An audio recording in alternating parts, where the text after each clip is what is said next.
Kalau yang satu ini saudara, ada warga kampung Kalialang, Semarang, Jawa Tengah kini menanti penanganan longsor di rumah mereka. Di lokasi itu setidaknya 4 rumah hancur akibat longsor awal Mei lalu.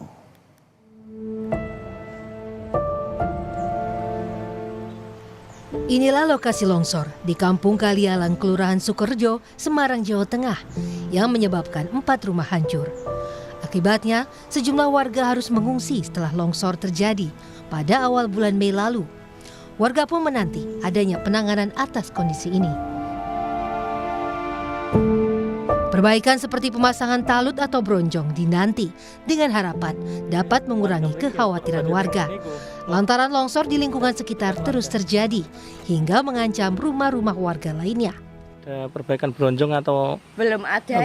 Belum ada, masih cuman aja. Harapannya gimana, Bu? Ya, harapannya ya secepatnya gitu, Mas. Kalau yang diperbaiki, yang bisa pada ayam orang sini gitu, nggak susah uripe. Apa jenengan, Bu? Di pondok situ toh, Mas, santen itu masih. Di situ berapa keluarga, Bu? Tiga keluarga. Nah, Bu Sri masih terwingking gitu. Harapannya segera nggih. Iya, harapannya kan segera diperbaiki. Gitu, kalau cari ke tempat yang lain sini, nek kalau bisa kan. Warga berharap jika memang ada relokasi, mereka bisa ditempatkan di tempat yang tak jauh dari rumah mereka sebelumnya. Prahayuda Febrianto, Kompas TV, Semarang, Jawa Tengah.